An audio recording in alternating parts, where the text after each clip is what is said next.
So we just spent a little bit of time talking about some of the nomenclature of the neck and the head. We went over the cervical spine and its 7 vertebrae that run up the line. We talked about the occipitals that are the handles of the skull, so to speak. We have our scalenes that are kind of the directional piece of our neck. And we talked about the sutures that kind of hold our skull together like tectonic plates of the earth. Yep. So now we're going to go into a couple of movements that we can use to massage these areas of the body. So let's go to the floor. Bang. All right. So, as I described earlier in the first video, like I said, there's not too much movement that we can come up with trying to roll out our neck and trying to find some ways to roll our neck out, right? It's gonna be a lot of stationary positions and kind of holding and determining where these sensations are in our neck. So, especially when it comes to the softer foam roller, it's not as easy to get into like some deep work of the neck until you begin to use a bit of force or downward pressure. So me, as I'm laying on this foam roller right now, I'm driving my neck into the foam roller a little bit so that I can create some sense of pressure on these scalenes here and just kind of sit in them for a bit. It's a lot more cross frictional. It's not necessarily elongating or going down the long parts. You're kind of going across the neck and opening your muscles up in that way. So as I'm holding my neck, you're just driving it down. And once you find a good location, let me move this real quick so I can show y'all on the map. Oh man, because it does feel pretty good. Like the way I'm driving is the foam roller is sitting on this part of my neck right now, and like the pressure kind of feel like the radiating pains like kind of going up into the occipital ridge, so to speak. And you can just kind of sit here and turn the neck and say no, no, no, so to speak, and sit inside of that area and just allow some of that pressure to kind of let go in that way. But you kind of have to keep a bit of a downward pressure on the foam roller so that you're constantly getting a deep massage within the scalene area. Yes? Yes.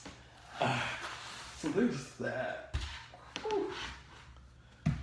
If you want to use the deep foam roller, which again is probably a little, oh man, which is definitely, oh man, that really feels good. It's definitely a lot more penetrating and it works a lot quicker and is very punctuating, if you will. Like at this point, the occipital ridges I was telling you about, I have this foam roller kind of sitting right along the occipital.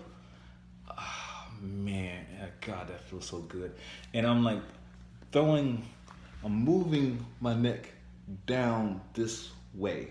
So I'm like kind of pulling over the foam roller and driving my head back this way so that so the foam roller cups into that occipital ridge. So I'm just kind of like hooking my head into the foam roller. Yeah. And once you do that, you can just, oh man, you can sit in that for a very long time and just kind of allow that occipital to radiate a little bit. I can feel it coming along this other side of my head right here, like next to my temple. How it's radiating for me. And again, like it's not much of a rolling as it is just kind of a sit and see kind of thing. As I was telling y'all before with deep tissue It's about placing your feet in the sand and allow the ocean water to drive you deeper. Once you place your head or place the area where you want to release tension, you sit and allow the ocean waters to drive you deeper into the sensation. And it feels good. Okay, so let me not sit in this forever. Now, the other parts, which I'll bring y'all up a little bit.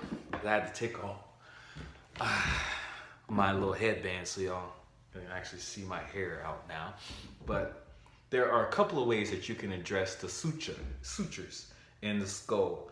And as it goes with finding these areas, one, they are very radiant. It's almost like you can feel where those ligament tensions are, because like once you hit, I guess, like a sensation or a pain or discomfort on your skull, if you follow it, you will notice that same type of radiating pain just like goes down a particular line. And that's the suture. And that's how your skull is patterned, if you will. So just by following those lines, you'll be able to kind of map out what your skull looks like. It's pretty cool. But yeah, one, of course, we can use our hands to kind of dive in and get to the sides of the head a little bit. If there's like little pressure area, definitely with the occipitals, you can easily do self-massage using the occipital areas of your neck and just kind of turn your hand. I have my hands like this at the back of the occipitals, and I'm just choo-choo, choo-choo, choo-choo, lifting my neck like this and cupping, like I said, hooking into that occipital and just driving my head down into it as well. So it's like kind of a counter pressure, if you will. And just doing that can help release some tension out of the occipital range of where the skull meets the cervical. Yeah. On top of that, you can also drive your palms into the sides of your head. It's kind of giving yourself a good little squeeze of all these little areas. The temple area here is definitely a good place to kind of, get some good tension out of the head. Whew, that really feels good. And then, if you want to get at some of the top sutures, this is gonna be weird to I don't know exactly how I'm gonna make this work so y'all can actually see me, but I'll start from here just so y'all can see. But you can drive the top of your head into the ground, like I'm doing right here, almost like if you was preparing yourself for a headstand. And yoga is kind of the same concept. Like you're driving your head in a position so that it's stationary on the ground. At the same time, you can use your neck to direct your head on the ground and just search around to see if you can catch any nice little sensations in the skull. Me, usually, like at the top area of the head, I can always get some nice little sensations there. You'll notice that there's like little rivets and bump. Oh, that's a good one right there. I can feel it. Yeah, there's some nice little rivets and bumps that you can kind of maneuver yourself around and see what kind of sensations come out of that. I'm pretty much sitting like right on the top of my skull right now, and that's where I usually find a lot of my tension, at the top of my crown. Say like right here. And I just take that little spot and just drive it into the ground and just let that radiate out, breathing out that tension out of my skull. Yeah. So, in essence, this isn't too long of a video. I was gonna go into some facial massage, but I felt like face massage can be its own video by itself. So I was gonna save that for the next week, and also go into some proprioceptive neuromuscular facilitation stretches. Technically, that kind of I'll explain it later, but it's pretty much going to the heart of a stretch, putting some pressure into it, and then once you release, you can see that that you can go deeper within the stretch. And there are some ways to manipulate that type of stretching method so that it's not so robotic. Like stretch, push, stretch. But like you can do both of those at the same time. And again, I will explain that in the next video. So be prepared. Either way, we just went over some methods to kind of get into the back part of the neck, which is pretty much a stationary foam rolling. It's kind of rolling the neck over the foam roller, finding positions and kind of holding and getting some deep tissue work. The occipitals of the back of our neck are a very good holding place to direct the head where you like to go and to get some pressure point or to release some tension out of the joint area of the connection between the cervical and the skull. So when you are looking for ways to stretch the neck and stretch the neck from the skull, this is like the place you go, to the occipitals.